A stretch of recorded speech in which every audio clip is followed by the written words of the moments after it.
kalian merasa sedih, tapi nggak tahu kenapa.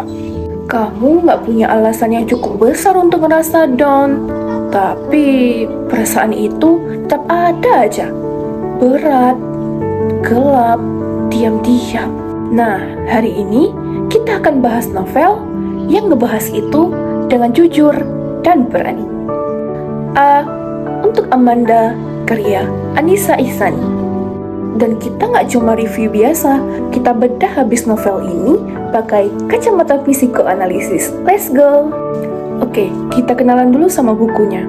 Judulnya A untuk Amanda, pengarang Anissa Ihsani, diterbitkan oleh Gramedia Pustaka Utama tahun 2016 dengan tebalnya 266 halaman, termasuk dalam genre dewasa muda.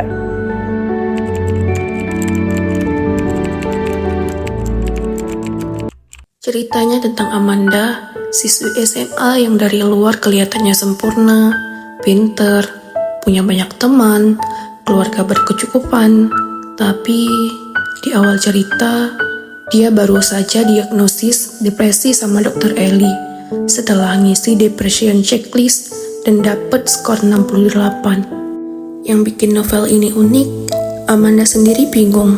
Dia ngerasa nggak punya alasan buat depresi.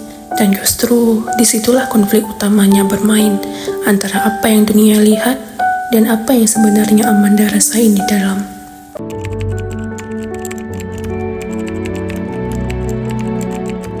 Nah, sekarang kita akan masuk ke bagian yang seru. Kita bakal bedah novel ini pakai teori psikoanalisis dari Sigmund Freud. Intinya, teori ini percaya bahwa perilaku manusia itu dipengaruhi oleh 3 komponen jiwa. Id, ego, dan superego. Kita lihat gimana ini berlaku buat Amanda. Yang pertama, dorongan bawah sadar Amanda. Id adalah dorongan paling primitif, keinginan yang murni tanpa sensor. Nah, id Amanda itu muncul sebagai kebutuhan untuk diakui, untuk diterima apa adanya.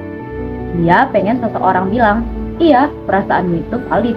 Kamu nggak harus punya alasan yang besar untuk menderita. Tapi, id ini ditindas terus-terusan oleh dirinya sendiri, oleh Tommy yang bilang kalau Amanda nggak punya hak untuk depresi, dan oleh standar sosial yang bilang dia harus baik-baik saja karena hidupnya sudah sempurna. Yang kedua, superego. Tekanan menjadi sempurna. Superegonya Amanda itu kuat banget. Ini adalah suara yang terus bilang, kamu harus jadi lulusan terbaik, kamu nggak boleh kalah, kamu nggak boleh lemah. Sepanjang novel, Amanda terobsesi dengan peringkat akademis sampai dia mau berjuang keras demi IP 4.0.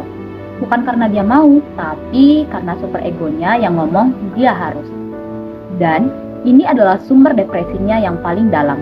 Ketika id yang butuh pengakuan terus-terusan bertabrakan dengan superego yang nggak ngizinin dia untuk lemah. Dan yang terakhir, ego.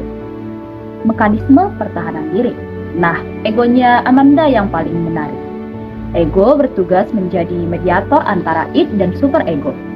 Dan cara Amanda berego adalah lewat humor sarkastis. Dia ngejok tentang kondisinya sendiri. Dia sarkas terhadap Tommy tentang sesi terapi. Ini bukan karena dia nggak serius. Ini adalah defensi mekanis. Cara Amanda melindungi dirinya dari rasa sakit yang terlalu besar untuk diakui secara langsung.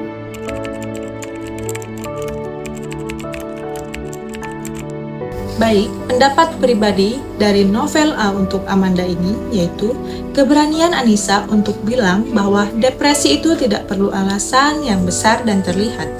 Itu sangat relevan, terutama di Indonesia, di mana kita sering dengar kata, kamu gak ada masalah, kenapa harus sedih?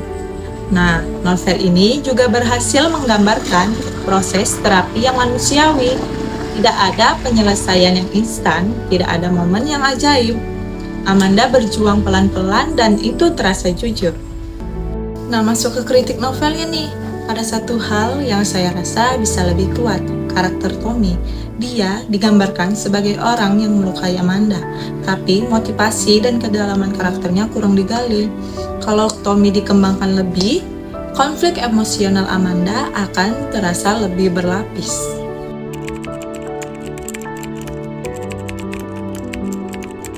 Nah, kesimpulan dari semua materi yang sudah kami jelaskan yaitu A. Untuk Amanda bukan sekedar novel romansa remaja biasa. Ini adalah kajian psikologis yang dikemas dengan ringan tentang bagaimana depresi bisa datang diam-diam dan betapa pentingnya untuk jujur dengan diri sendiri. Lewat lensa psikoanalisis, kita bisa lihat betapa perjuangan Amanda adalah perjuangan ide, ego, dan superego yang akhirnya menemukan keseimbangan, bukan lewat penyesalan ajaib, tapi lewat proses menerima diri sendiri. Kalian pernah nggak sih ngerasa sedih? Kalau kalian pernah ngerasa nggak punya alasan, tapi tetap sedih, kami sarankan untuk baca novel A untuk Amanda ini, karena kamu tidak sendirian.